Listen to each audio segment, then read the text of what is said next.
Assalamualaikum warahmatullahi wabarakatuh. Selamat pagi anak-anak ustazah. Semoga anak-anak ustazah semuanya dalam keadaan sehat dan tetap semangat untuk mengikuti pembelajaran pada pagi hari ini. Walaupun kita masih belajar daring, namun ustazah harap semuanya tetap semangat untuk belajar.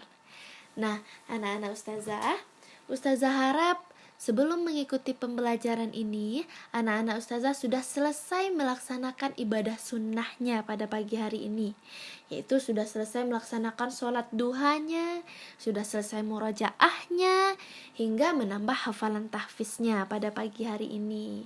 Nah, bagi anak-anak ustazah yang belum melaksanakan ibadah sunnahnya, tolong dikerjakan ibadah sunnahnya terlebih dahulu, baru lanjutkan untuk mengikuti pembelajaran atau melihat video yang ustazah kirim ini. Nah, bagi anak-anak ustazah yang sudah selesai melaksanakan ibadah sunnah, maka kita akan langsung belajar. Nah, kita akan belajar pada tema 1, subtema 1, pembelajaran 1.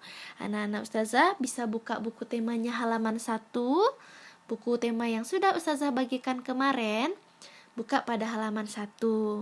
Nah, sebelum kita masuk pelajaran, marilah kita berdoa terlebih dahulu. Diangkat tangannya, tengadahkan kepalanya. Berdoa dengan khusyuk, ucap ta'awuz basmalah. A'udzubillahi minasyaitonirrajim. Bismillahirrahmanirrahim. Rabbi zidni ilma warzuqni fahma. Amin amin ya robbal alamin. Nah, anak-anak ustazah, langsung buka bukunya halaman 1, yaitu mengenai keberagaman budaya bangsa. Nah, tahu nggak anak-anak ustazah bahwa Indonesia itu terdiri dari banyak pulau, banyak pula sukunya, banyak tariannya, banyak juga rumah adatnya, serta agamanya. Nah, sekarang ayo kita cari tahu lebih jauh tentang keberagaman tersebut melalui sebuah teks, yaitu ada teksnya di sana, Pawai Budaya. Coba anak-anak ustazah lihat, di sana teksnya terdapat dari beberapa paragraf, yaitu ada 5 paragraf.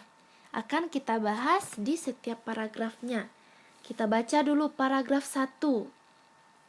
Nah, oleh karena itu anak-anak ustazah agar memahami paragraf ini harus mendengarkan apa yang ustazah jelaskan. Begitu juga nanti di akhir video ustazah akan memberikan latihan. Nah, agar anak ustazah bisa mengerjakan latihan itu, maka harus memperhatikan video ini dari awal hingga akhir. Latihan ini akan dikumpul di sekolah hari Sabtu. Bagi yang tidak membuat sesuai kesepakatan kita, maka nanti akan ada ikopnya. Nah, ayo kita perhatikan yang pertama. Paragraf pertama mengenai pawai budaya. Nah, pawai budaya sangat menarik bagi warga Kampung Babakan.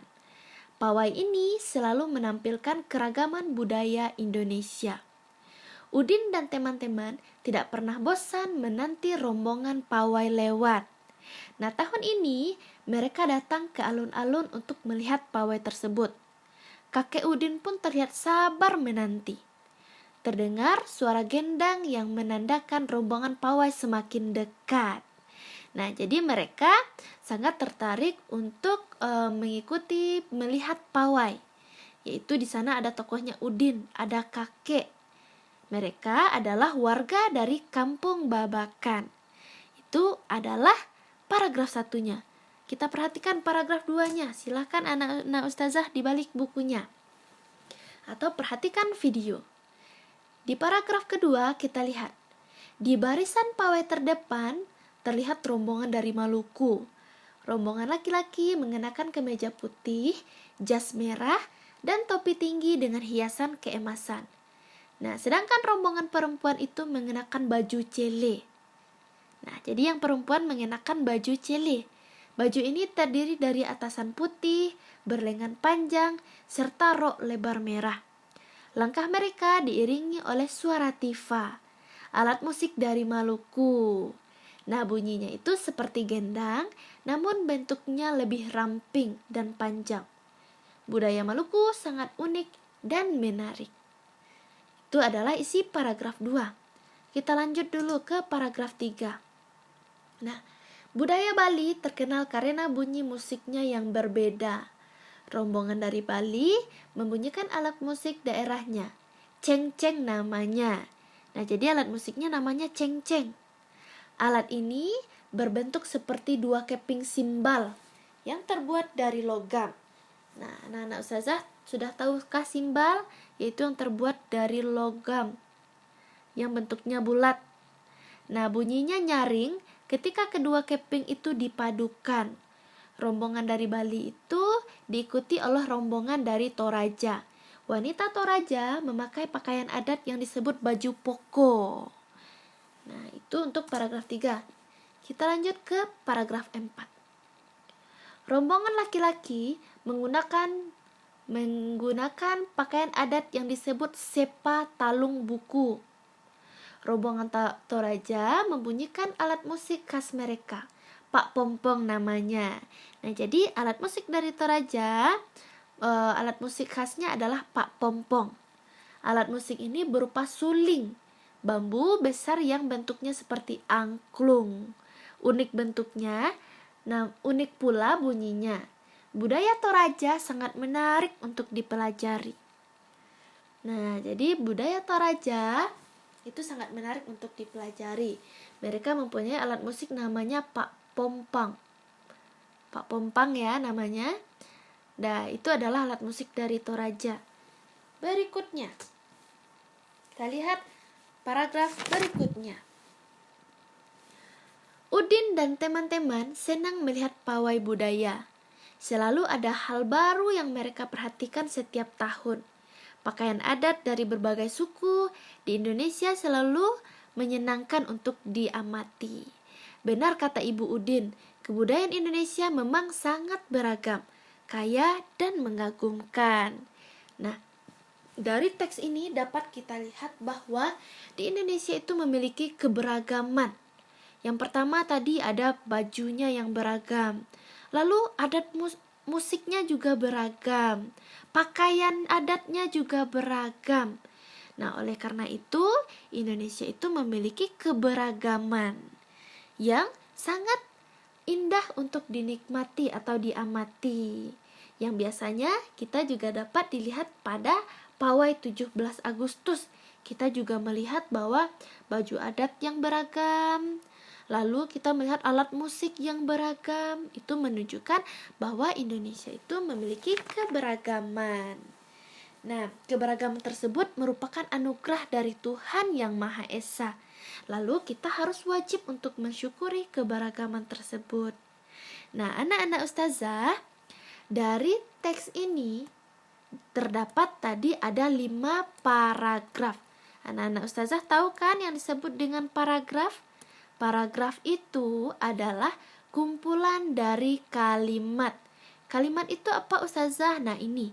Kalimat itu adalah kumpulan dari kata-kata seperti ini yang nanti diakhiri oleh titik. Itu adalah kalimat. Maka seperti ini, pawai budaya sangat menarik bagi warga kampung Babakan. Ini adalah sebuah kalimat. Ini adalah sebuah kalimat. Nah, paragraf itu ditandai tadi ini dengan menjorok ke dalam. Seperti ini. Ini paragraf 2 juga mendorok ke dalam. Paragraf 3 juga menjorok. Nah, itu adalah paragraf ditandai dengan da yang menjorok ke dalam awalnya. Nah, di dalam paragraf tersebut juga terdapat namanya gagasan pokok dan gagasan pendukung. Nah, apa itu gagasan pokok, Zah? Gagasan pokok itu adalah ide utama yang dibahas dalam bacaan. Lalu apa itu gagasan pendukung, Zah? Gagasan pendukung itu adalah uraian atau tambahan informasi untuk menjelaskan gagasan pokok. Nah, dari teks yang tadi, ayo kita cari mana yang merupakan gagasan pokok, mana yang merupakan gagasan pendukung. Coba lihat lagi pada paragraf yang pertama. Terdapat beberapa kalimat di sana, kita pisahkan dulu berapa kalimat. Ini ada satu yang pertama tadi, pawai budaya sangat menarik bagi warga kampung Babakan. Itu adalah kalimat yang pertama. Kalimat berikutnya, pawai ini selalu menampilkan keragaman budaya Indonesia. Kalimat yang ketiga, Udin dan teman-teman tidak pernah bosan menanti rombongan pawai lewat. Kalimat keempat, tahun ini mereka datang ke alun-alun untuk melihat pawai tersebut. Lalu kalimat kelima, kakek Udin pun terlihat sabar menanti. Kalimat keenam, terdengar suara gendang yang menandakan rombongan pawai semakin dekat. Nah, dari sini anak-anak ustazah untuk paragraf yang pertama, kita tentukan dulu mana yang gagasan pokok dan mana yang merupakan gagasan pendukung. Nah, kita lihat dulu, kita baca. Pawai budaya sangat menarik bagi warga kampung Babakan. Ini ya, kalimat yang pertama. Pawai ini selalu menampilkan keragaman budaya Indonesia. Nah, katanya pawai ini. Jadi, pawai ini kan merupakan penjelasan dari kalimat yang di atas. Lalu kita lihat lagi kalimat yang ketiga. Udin dan teman-temannya tidak pernah bosan menantikan rombongan pawai lewat. Masih menjelaskan kalimat yang pertama. Nah, oleh karena itu dapat kita katakan bahwa kalimat utamanya merupakan gagasan pokok. Nah, sedangkan yang kedua ini merupakan gagasan pendukung. Yang kedua sampai yang berikutnya itu merupakan gagasan pendukung. Kenapa kita katakan sebagai gagasan pendukung? Karena kalimat yang kedua sampai yang keenam ini merupakan penjelasan dari kalimat yang pertama, dari gagasan pokoknya. Seperti ini, pawai ini selalu menampilkan keragaman budaya Indonesia. Katanya pawai ini, berarti kalimat yang kedua ini kan menjelaskan tentang pawai budaya yang sangat menarik. Oleh karena itu, ini dari 2 sampai 6 itu merupakan gagasan pendukung. Nah, jadi sudah dapat kita temukan bahwa gagasan pokoknya adalah kalimat yang utama. Sedangkan kalimat yang di bawahnya itu merupakan gagasan pendukung. Nah, itu yang dapat kita pelajari pada hari ini. Jadi anak-anak ustazah dapat menemukan gagasan pokok ini. Yang akan kita pelajari dulu adalah gagasan pokok yang terdapat pada awal kalimat. Sedangkan kalimat di bawahnya ini merupakan gagasan pendukung. Nah, jadi anak-anak ustazah harus bisa membedakan mana yang gagasan pokok, mana yang gagasan pendukung. Gagasan pokok itu adalah ide utama dari yang akan dibahas dari paragraf tersebut. Sedangkan gagasan pendukung ini merupakan penjelasan dari gagasan pokok ini. Nah, sebagai latihannya, anak-anak ustazah bisa mengerjakan ini. Yang pertama, dapat dilihat pada halaman 4, 5, dan 6. Buatnya seperti ini, seperti yang ustazah berikan ini. Tentukanlah gagasan pokok dan gagasan pendukung pada paragraf 3. Nah, jadi buat di sini nanti apa gagasan pokoknya. Lalu apa gagasan pendukungnya? Ditulis semuanya di sini. Lalu yang kedua, tentukan gagasan pokok dan gagasan pendukung pada paragraf keempat. Baca dulu paragrafnya. Kita cari dulu gagasan pokoknya yang mana. Seperti kata ustazah, gagasan pokok biasanya berada pada awal kalimat. Itu yang akan kita pelajari terlebih dahulu. Lalu apa gagasan pendukungnya yang berada di kalimat berikutnya? Tuliskan semuanya di sini. Begitu juga dengan soal yang ketiga. Tentukan gagasan pokok dan gagasan pendukung pada paragraf 5. Buat seperti ini, buat gagasan pokoknya apa? Lalu dilanjutkan gagasan pendukungnya yang mana? Nah, ustazah harap anak-anak ustazah paham sampai di sini. Semangat mengerjakan latihannya dan jangan lupa berdoa.